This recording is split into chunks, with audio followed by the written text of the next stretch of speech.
may appear in a video. So just a heads up on that. Again, my name's Mike Izzo. I'm one of the Tech and Innovation coaches. I have Jason Spence with me today. Jason will be monitoring the chat window for today's session. So if you have questions that are related to the topic and you think are good for the whole group, if you could send them right in the chat window. You can also send Jason a private message by clicking on his name in the chat window. If you think it's a more personalized question. That said, these sessions we have about 97 people in today's session. So I will check in with Jason every once in a while to see if he has a question that he'd like us to address to the whole group out loud and outside the chat. So just kind of bear with us as we get through that chat window. Today's session is an introduction to flipped instruction.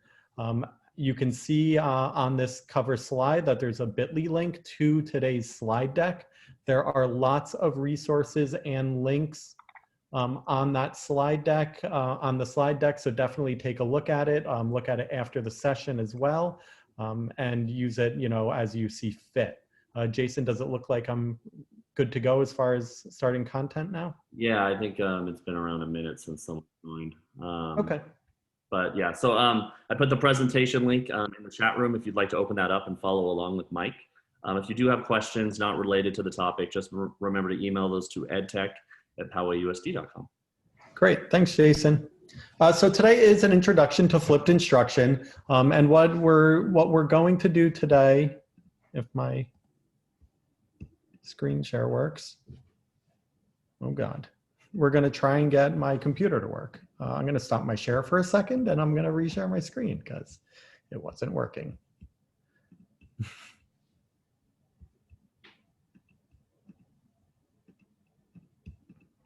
Gosh. And the technical difficulties don't stop. Jason, my screen share. So, well, let me try. What's happening at this moment is when I share my screen, it's not letting me click through my slide deck, which is a joy. So are we super excited to get this school year going and deal with all these things kind of on a daily basis? Are you gonna, yeah, thank you, Jason. Yes, let me get this into preview mode for you.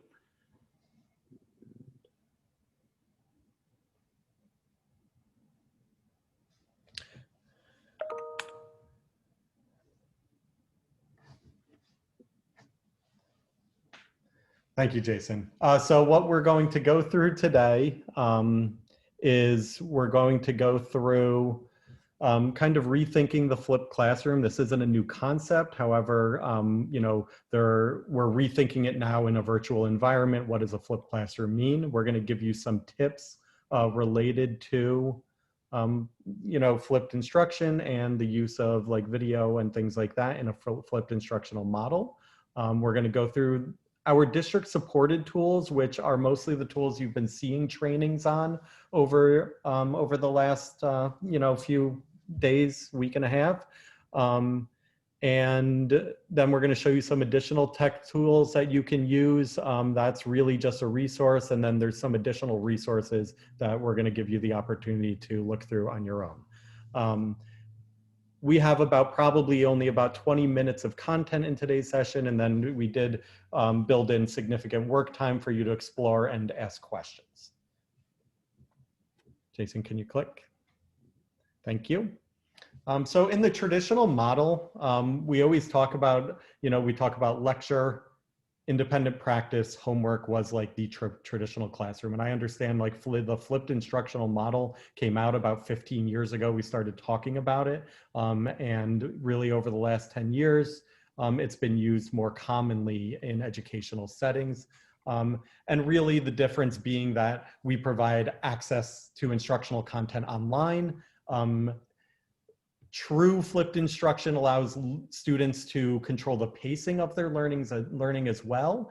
So they're more independent learners in a true flipped classroom. That said, like there's hybrid versions where the pacing isn't just completely up to the kids, but part of the core strength of a flipped instructional model is that the students have some independent pacing. It allows for a better differentiation. It allows them to work with peers and kind of access their own resources at their pace. So it really does, in a true model, maximize their active learning time. Jason, you can click.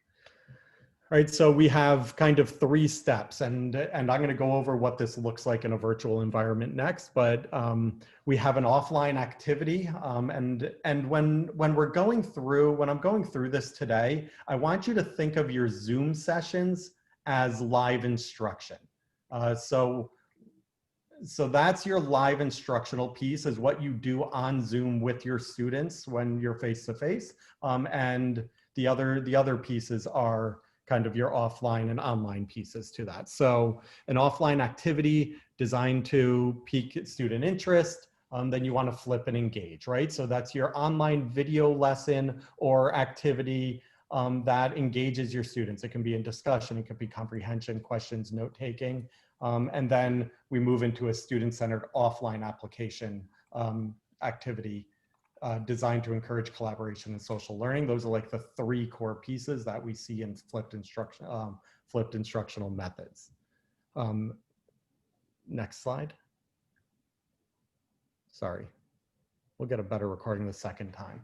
And one of the things we've been talking about a lot especially as we move into our virtual learning environment, is how we use our synchronous versus asynchronous learning time, right? So in a synchronous environment, just so we're speaking with the same vocabulary, communication happens in real time. So these are your Zoom meetings. These are your live interactions with students.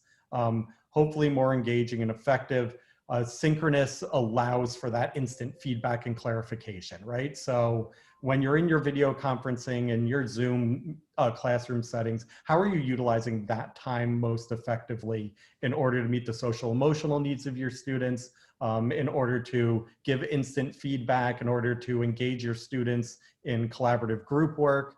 And then what can you push to asynchronous learning? Meaning students will be learning at different times, right? So your communication with your students isn't live, and it's more flexible on the student side, and allows students to work at their own pace. So Jason, if you click to the next slide. So a lot of what we need to look at when we think about flipped instruction is we need to really take a look at our instructional practices and kind of decide which pieces are best presented as synchronous and which pieces are best could be presented asynchronously, right? So what I do as an educator when I'm kind of looking at, like say I'm looking at a unit of study, is what are those big ideas? What are those key concepts that I think are most important for me to get across to students in a live session? And then what might I be able to record in video segments, screencast, or find videos related to that can be done, asynchronously by students. And some other things to really think about is,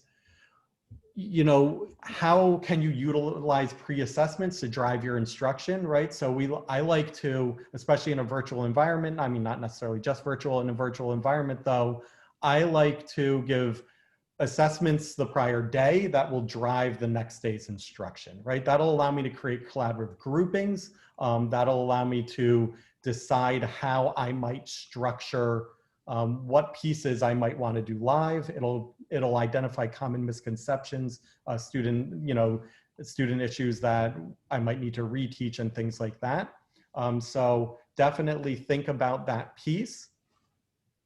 The next thing that I think is really, really important, especially as we begin our school year.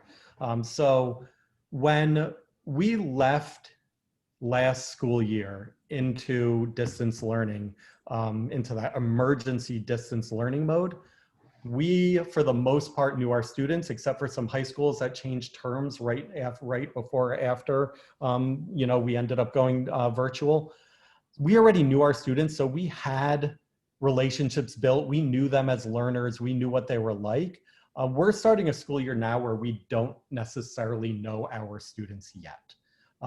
So just a reminder that when you're thinking about your live sessions or your Zoom sessions, your synchronous learning, to put a high value on the social emotional learning and community building activities, especially at the beginning of the school year, and then collaborative group work as well, so your students get to know each other. Those pieces are going to be super important in building our capacity as students as learners and our understanding of our students as learners. So when you're planning kind of your flipped instructional practices, because we're all in this now kind of together, just think about those things. Another thing I always like to remind teachers is definitely consider flipping anything that you tend to repeat often, right? So common instructions, virtual classroom norms, group expectations, parent nights, things that you can pre-record. Not only does that help you keep your instructional time focused on what's most important, but it also gives your students and parents the ability to watch those segments back.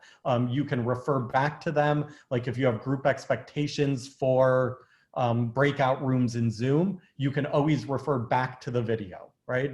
We have norms for how we run breakout rooms in Zoom. Please watch the video prior to today's session. And then you can always refresh students' minds by asking them to go back to the video. Next slide, please. So these are just a couple samples that we had put together for some middle school and high school classrooms. So instructional planning wise, right? You want to take a look at what you do and how you might kind of structure your lessons, right? So it could be like a digital review of prior knowledge. That can be an online activity. So that's not synchronous. That's done before class online. And then you go into a live mini lesson, which would be in person via Zoom, collaborative group work, or independent practice, moving into a digital post assessment. That's obviously an online activity that you've assigned. And then after you're done with your live and your lessons, students would watch pre-recorded content on the next day's topic. By having that post assessment data and knowing that students will be coming in having asked to have watched pre-recorded content, you can then drive the following day's lesson using that information. And that may spur small group lessons and activities that are based on the assessment data. It could be scaffolded group work where you're meeting with small groups of students and other students are doing like digital independent practice at the same time. So there's a lot of options within those structures that you can kind of make it work by using the flip practices. Some very simple tips if you're creating your own content, especially in terms of video instruction, but even if you're finding stuff, right? So video lessons can be self-made, and we'll go through some tools that you can use, and we've provided trainings already on a lot of those tools. So they can be self-made by the teacher. Students really do like to see their teacher's face and hear their teacher's voice in those trainings. So even if it's a bit uncomfortable at first, consider using Loom and putting your face in the corner and going through a short slide deck. You can borrow content. YouTube obviously works great. There's more information on YouTube, I think, than anywhere else in the world. Just be sure that you are going through your content completely to make sure everything is, appropriate and what you want. One note on YouTube content, if you pull YouTube content and you embed it in a Google slide deck, you can set start and stop points right in that slide deck, so students wouldn't have to watch an entire video. And don't forget that student created content is very, very powerful.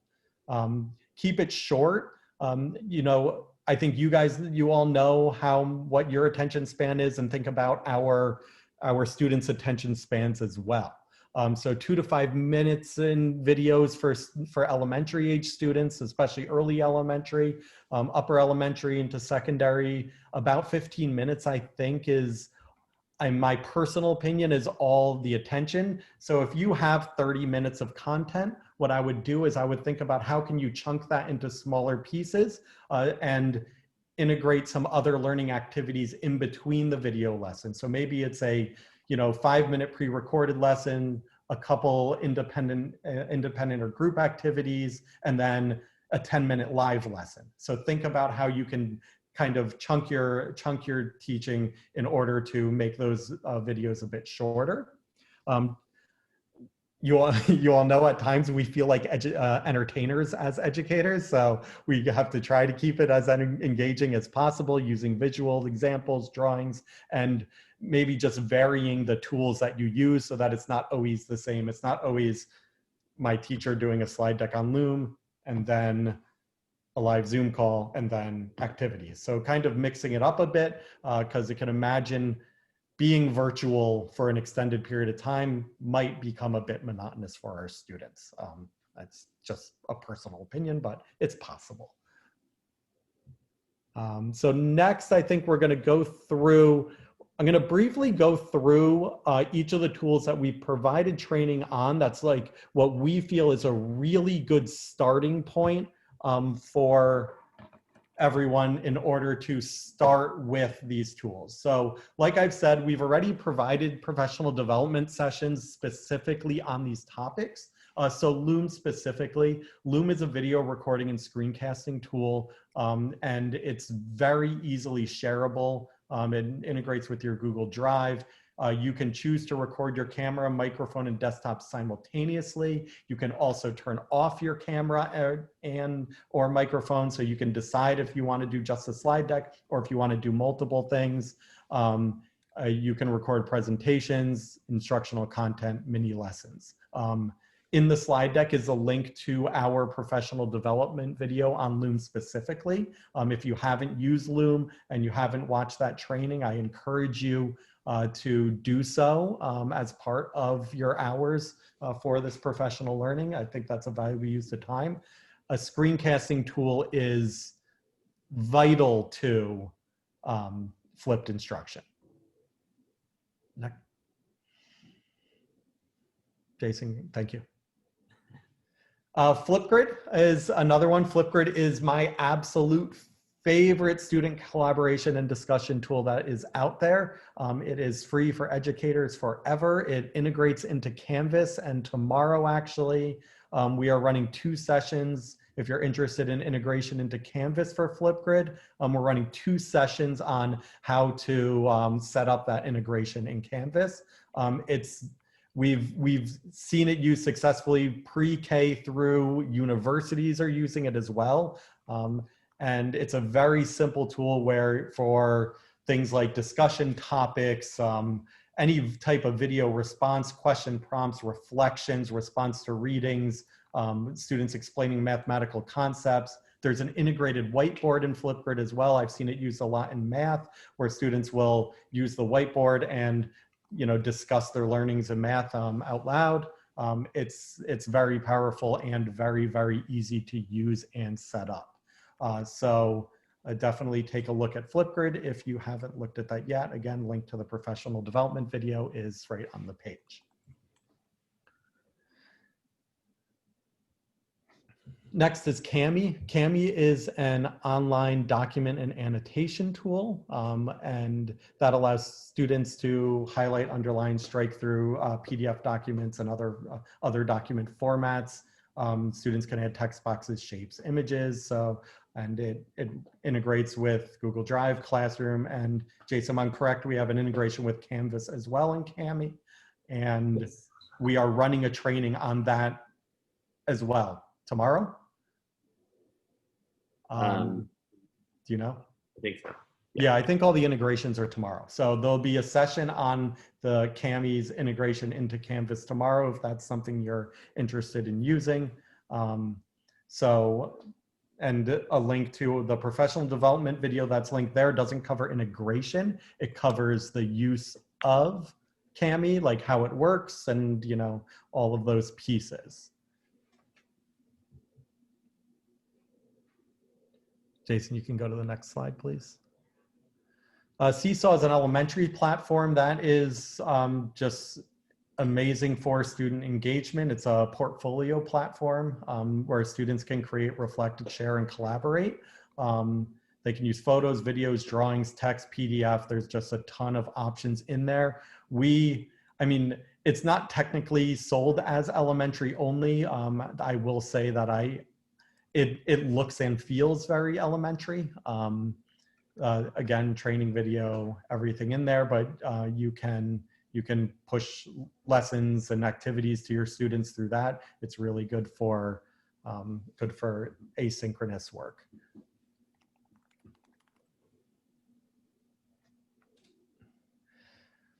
Finally, what can we do in Canvas that supports flipped instruction? And there's a lot in here, to be honest with you. You know, depending on your grade level, I would really look at the use of modules. I recommend the use of modules in secondary for flipping instruction. Think of a module as a file cabinet for like a unit of study that has videos, assignments, group activities, all kind of integrated together. Even discussion boards can be built into them. So that is amazing. Canvas Studio is a screen recording. Jason, if you need to interrupt me, please just do. Canvas Studio is an integrated program within Canvas that allows screen recording, and it also allows you to bring in videos and add questions to videos, almost like Edpuzzle does if you've ever used Edpuzzle. So you can create video quizzes off a YouTube video or off a self-paced video, and it allows you, to set questions at different time points within it. Again, obviously it integrates directly into Canvas. There are guides on this tutorial. It is definitely worth exploring. And there's some instructions on this page about embedding videos in Canvas and using modules in Canvas. There's some instructions linked in there as well.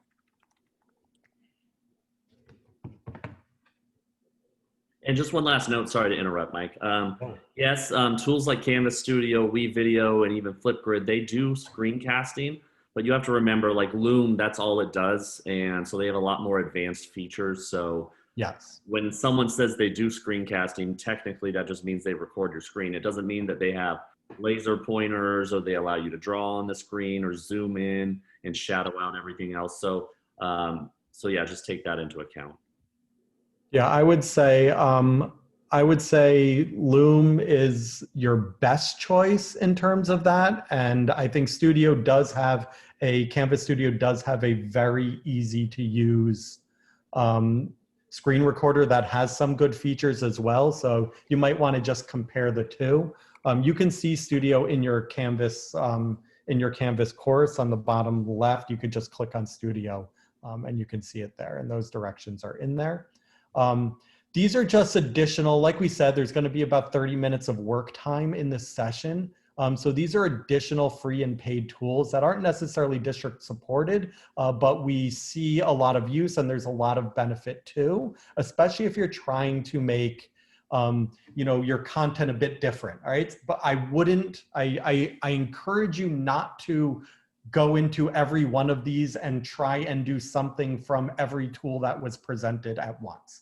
Take your comfort level, keep in mind your students' comfort level and how your students' families are going to feel, their parents or guardians, with what's being shared and how many different things you use. That said, Powtoon, like you can make cartoon-like videos.